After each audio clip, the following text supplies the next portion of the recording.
Welcome to Dark Whispers, where the shadows hold secrets and stories darker than the night itself. At the edge of an ancient forest, surrounded by gnarled oaks and heavy mist, stood the cursed well, a relic from a time before memory. The village nearby bore its presence like an unspoken weight, its dark reputation etched into the lives of everyone who lived there. Parents told their children tales of the well, not as bedtime stories, but as stern warnings.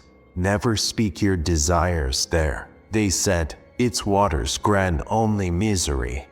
For centuries, it was believed that a spirit named Mara lived within the well. Mara wasn't like the kind fairies or helpful ghosts that sometimes populated legends. No, she was a vengeful, entitled shadow that lured people in with promises of fulfilling their deepest wishes, only to make them regret they had ever asked. Elaine was a young woman who had known nothing but hardship.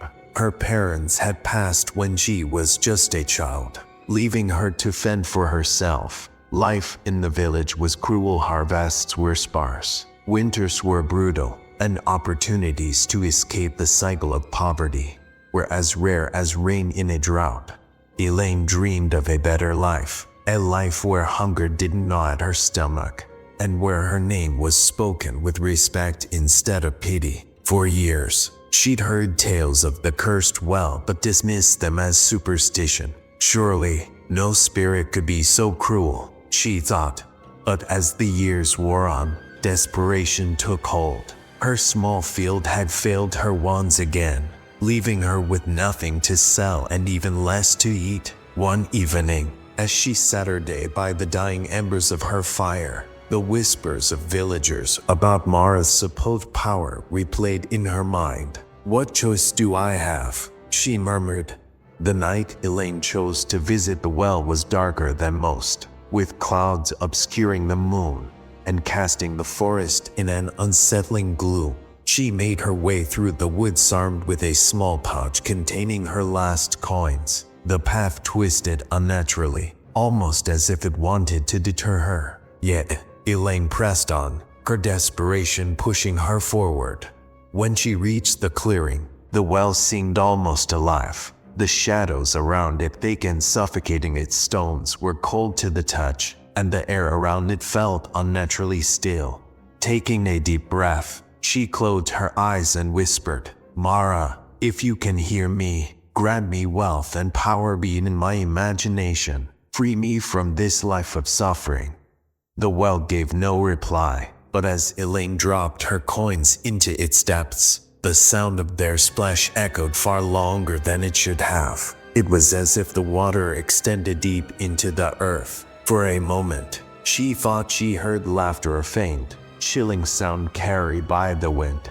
When Elaine woke the next morning, she almost believed the events of the previous night had been a dream. But as she stepped outside, her once dilapidated cottage had transformed into a grand estate. The field that had failed her so often was now lush and golden, ripe with crops. Strangers' servants, she realized, hurried about, tending to her every need. Inside, she found gold coins piled high in ornate chests and silks, finer than anything she'd ever imagined. The villagers, who had once pitied her, now looked upon her with envy. Elaine basked in their admiration, feeling, for the first time, like she was truly alive.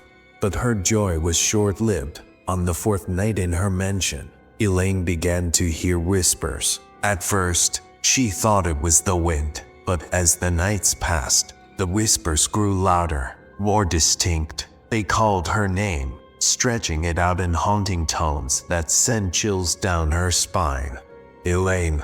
She tried to ignore them, focusing instead on her newfound life, but the shadows in her home seemed to grow darker, lingering longer than they should. She felt them watching her, even in broad daylight. Servants began leaving, muttering prayers under their breath as they fled her estate. By the end of the week, Elaine was completely alone. The whispers no longer stayed in the shadows. They invaded her dreams, replaying her wish and Mara's laughter over and over. She would wake, drenched in sweat, the sound of coins hitting water ringing in her ears. In her desperation, Elaine turned to the village elders. Their faces paled when she spoke of the well. One elder, a woman bent with age, shook her head gravely. "You asked Mara for a gift, didn't you?" "I didn't think," Elaine began, but the elder cut her off. "No one thinks. Mara grants wishes, yes, but she always takes something in return. You have been marked, child. The shadows you see are hers, and they will not stop until they claim what she is owed." "What does she want?" Elaine whispered, terror gripping her heart. The elder's voice was barely audible. "Your soul."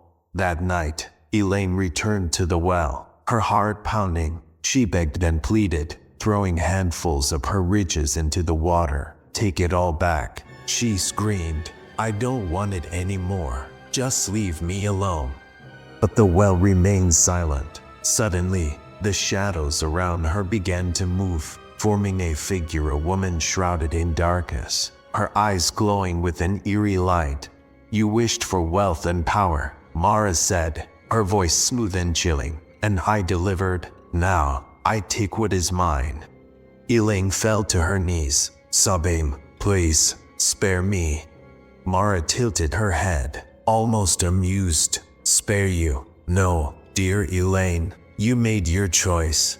With a wave of her hand, the shadows engulfed Elaine, pulling her into the depths of the well. The villagers found her estate abandoned the next morning, her riches gone as if they had never existed. Some claimed to see her reflection in the well's water on moonlit nights, her face twisted in eternal despair. The legend lives on. The cursed well remains untouched to this dire reminder of the fate that awaits those who give in to greed and desperation. Mara's laughter still echoes through the woods, a chilling invitation to those who dare to wish. Would you dare? Subscribe to Dark Whispers for more chilling tales like this.